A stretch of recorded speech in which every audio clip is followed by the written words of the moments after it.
J'ai mis en marche. Ouais, on peut faire un petit topo sur le principe de base de l'auto-hypnose. Donc,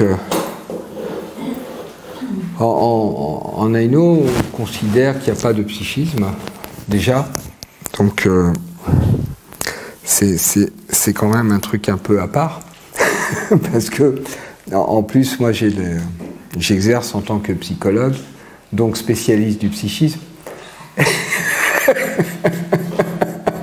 Mais je considère que ça n'existe pas. Il y a en fait un système de protection, un système immunitaire. Et il y a un système immunitaire global dans lequel il y a différentes parties. Et dedans, il y a une partie qui concerne tout ce qui est comportement. Et du coup, comme tous les systèmes immunitaires, ben, il y a une mémoire. Il y a une mémoire. La mémoire de ce qui a été vécu comme du danger, d'après ce qu'on a compris pour l'instant, se trouve dans les fascias. Donc on n'est pas du tout dans cette notion de psychisme, un truc qui plane. Le psyché, à la base, c'est un gaz. Donc en fait, c'est Pierre. Oui, mais sac à dos et gilet de sauvetage.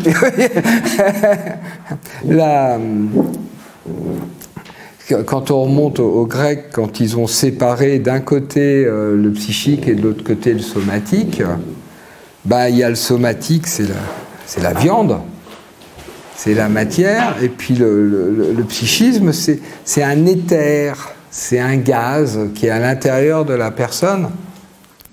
Et dans Homère, je ne sais plus où, j'avais trouvé ça en lisant, je ne sais plus, c'est l'Iliade ou l'Odyssée, et puis j'ai pas eu le courage de retrouver à quelle page c'était, parce qu'il y a quand même beaucoup de pages dans ce truc-là.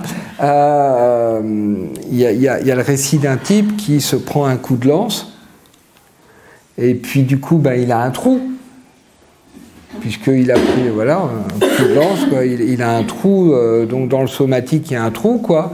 Et du coup, il y a le psyché, donc il y a le psychisme qui sort par le trou, et comme il n'y a plus de psychisme, la personne elle meurt.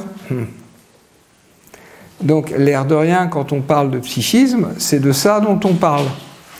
C'est vachement sérieux.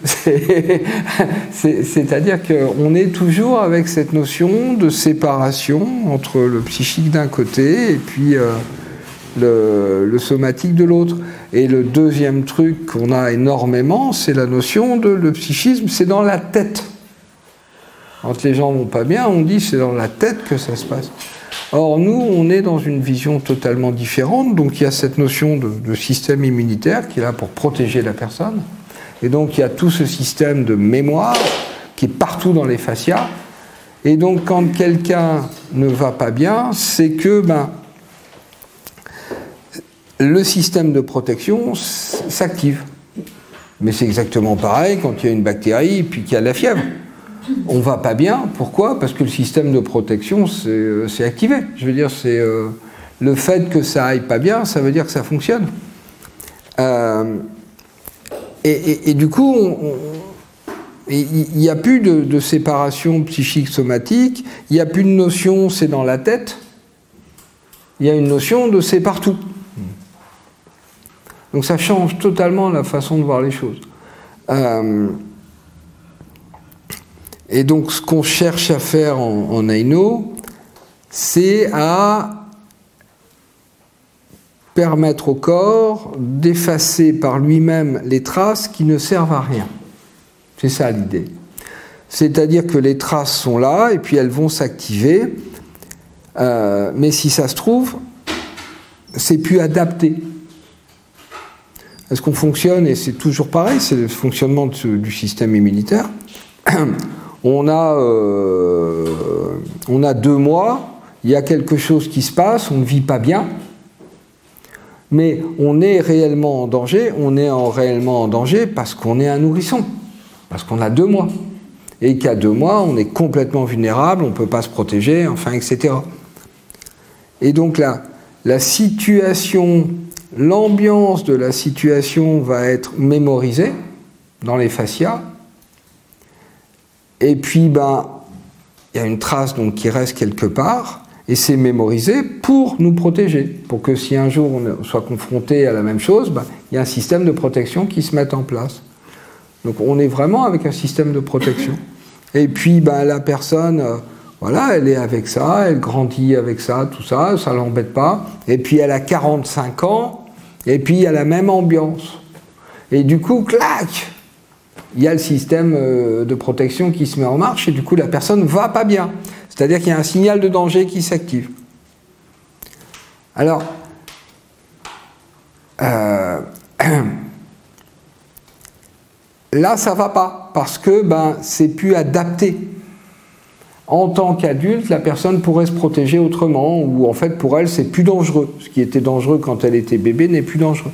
Sauf que ben, ce système, il ne le sait pas. Donc, le travail consiste à désamorcer ces traces. Et de là, on s'appuie sur un mécanisme physiologique tout bête. J'ai relaté une expérience qui montre bien ce mécanisme. J'avais mis ça dans mon premier bouquin. C'est l'expérience, donc c'est des gens aux États-Unis, ils sont payés pour venir participer à des expérimentations. Donc ils viennent, ils savent qu'on va travailler sur la peur, donc ils savent qu'ils vont avoir peur. Il y a des gens qui viennent quand même. Et bon, ils sont payés, ouais. C'est quand même bon. Et le protocole, donc on leur fout plein d'électrodes, de machins partout pour pouvoir enregistrer ce qui se passe dans eux. Parce que quand on a peur, il y a une petite transpiration, il y a une modification cardiaque, il y a une modification dans la posture. Puis au niveau du cerveau, il y a une activation d'une zone qui s'appelle l'amygdale, etc. C'est-à-dire qu'il y a des signes objectifs, comme on dit. Bon. Et donc, ce qu'ils font comme protocole, en gros, c'est ils leur montrent une image, un paysage quelconque, c'est pas quelque chose qui fait peur, et ils leur font sentir une odeur. Alors, je sais jamais dans quel ordre ou si c'est les deux ensemble, mais bon. Et puis ensuite, là, un petit choc électrique. Donc ça, c'est Pavlov, hein, c'est le chien de Pavlov. Je veux dire, c'est tout bête. Bah, assez rapidement, il suffit de commencer à montrer l'image ou de commencer à sentir l'odeur pour qu'il y ait de la peur qui monte. Voilà, bon. Donc ils font ça, ils le font bien. C'est-à-dire que les gens se prennent pas mal de petits chocs électriques, quoi. Bon. Et puis en... Ouais, du coup, voilà. Et à partir de là, il y a deux groupes. Il y a un groupe à qui ils demandent de revenir, je ne sais plus, 3 ou 6 mois après. Et quand les gens arrivent, ben, à la moitié, ils montent l'image, à l'autre moitié, ils font sentir l'odeur. Tout le monde a peur. C'est-à-dire que le signal de peur est implanté. Voilà, le signal de protection s'est mis en marche, je dirais, le truc est là. Bon. D'après ce qu'on sait de comment on fonctionne, d'après là où on en est de la compréhension, on sait que le signal de peur, il est là à vie. Donc les gens qui ont participé à cette expérience, 30 ans plus tard, il y a l'odeur qui passe, ils auront peur. C'est ça le truc quand même. Hein. Voilà. Bon, ça c'est le premier groupe. Bon, voilà. Et puis il y a un deuxième groupe, eux ils vont être payés un peu plus parce qu'ils ont une partie de protocole en plus. Donc quelques mois après, ils reviennent au laboratoire et là, ils dorment au laboratoire. Et donc quand ils dorment, ils sont en vulnérabilité maximum, évidemment quand on dort, voilà. Et quand on dort, il y a une petite phase dans laquelle les aspects moteurs sont complètement déconnectés. Ça veut dire que si il y a du bruit, etc., on ne peut pas se réveiller. Et donc ça ne dure pas longtemps, ça dure quelques secondes, ou une minute, je ne sais plus, mais ça ne dure pas longtemps. Et donc à ce moment-là, les gens du laboratoire, pendant que la personne dort, ils lui font sentir le parfum. Yark, yark, yark. Moi, j'aimerais bien connaître le fonctionnement du type qui a eu l'idée du protocole, parce qu'en matière de perversité, c'est quand même pas mal. Et donc, les gens sont en train de dormir, ils sont complètement vulnérables, et à ce moment-là, on envoie la sauce. C'est-à-dire qu'on déclenche le signal de danger. Et donc, la personne ne fait rien. Mais ce qui se passe, c'est que derrière, la personne continue de dormir. On ne l'agresse pas. Alors, quand les gens se réveillent, ils racontent tous qu'ils ont fait un cauchemar. Oui, c'est pas trop surprenant. Je veux dire, on a une petite idée de pourquoi.